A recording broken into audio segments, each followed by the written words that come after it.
Hey, happy Saturday, everyone. This is Elayne Brunson. I'm live on Instagram at CEO Princess of Realty. I'm also posting this on the Urban Rehabs Network that is on YouTube. If you've been following the page, you know that I am a top 20 under 40 real estate investor in the state of South Carolina. And so currently, I'm focusing on some of the things that people don't like to talk about. Now, I know you guys see all the real estate investors starting to do good. They're riding big, bling, bling, dressed in nice, Gucci bag, Versace. But what they're not talking to you about are some of the problems and some of the barriers to entry that you have to overcome to make it in the real estate investing world. And so this topic falls under the term gentrification. I don't know if you guys are familiar with that. Gentrification is when they come into the hood or come into your community, okay, what they think of or what we're actually treating as an area that no one cares about. Properties out there are dilapidated, homes need repair, heirs property tied up in legal woes and legal battles. And so a lot of overlooked property that our grandparents attained in the 60s, now the millennials and people's families are just not taking the same pride in the property in the urban community like they used to back in the day. So we have people of other ethnic groups, mainly.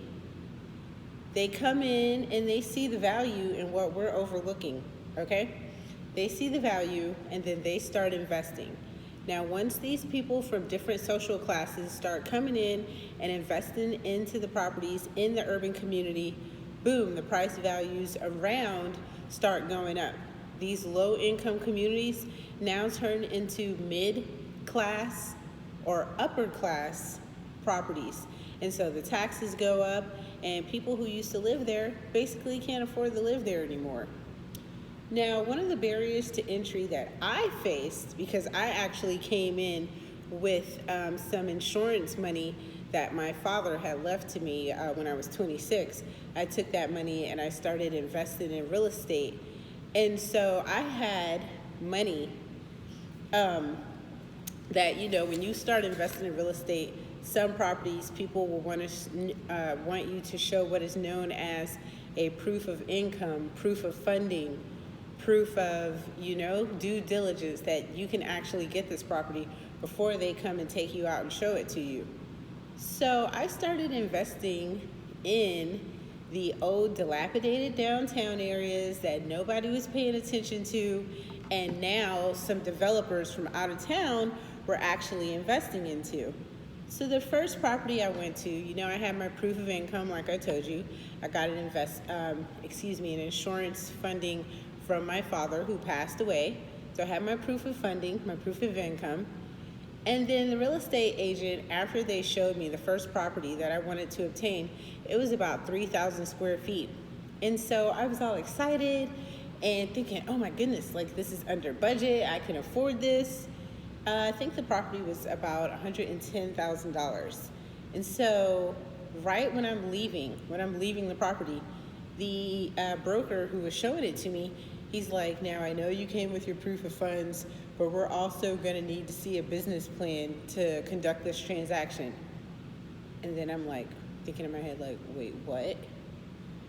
You need to see a business plan for me to buy a piece of real estate and I already have the proof of funding? I'm thinking in my head, I'm not asking for a loan. So I say that to him.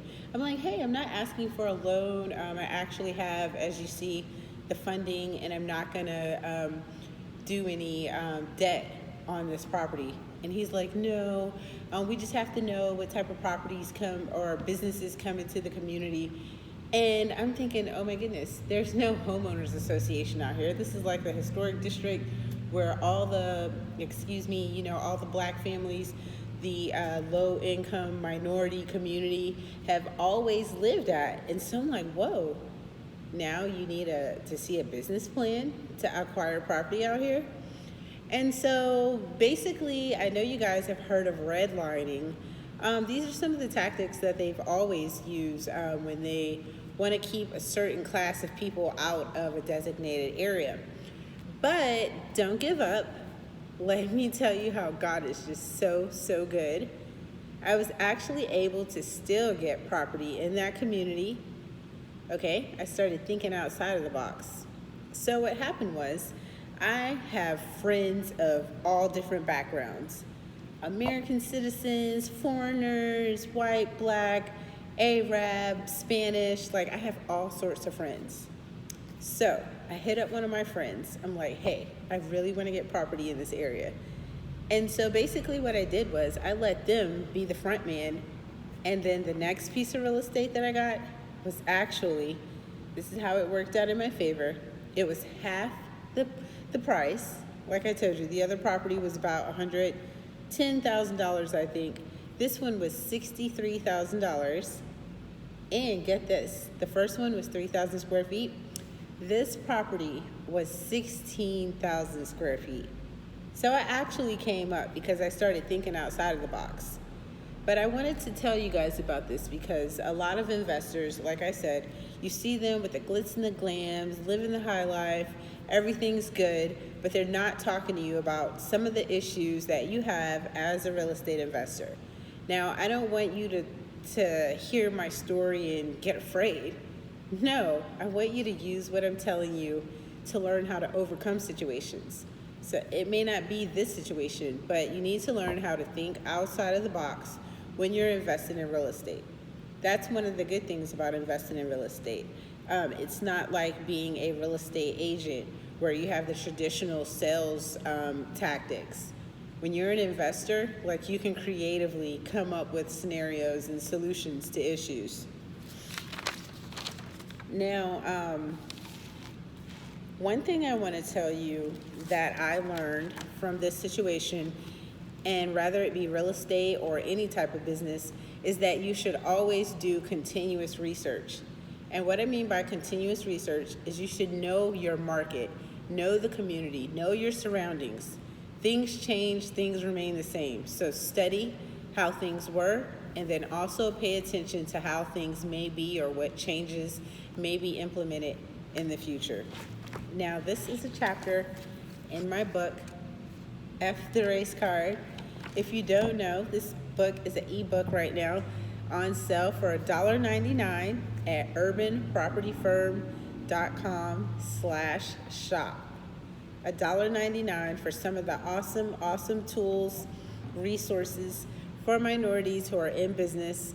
Yeah, there's hurdles, yeah, there's roadblocks, but don't use anything as an excuse to hold you back. Keep pushing, and that's why the book's titled F the Race Card. Like, don't worry about barriers from any side, whether it be your family, your friends, the outside world.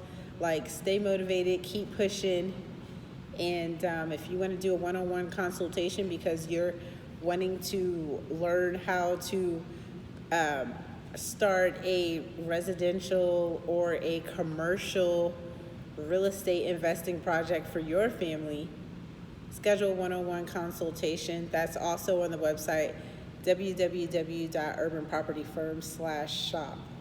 I hope you guys have a blessed weekend, and as always, I hope this information is resourceful in your real estate and your business journey.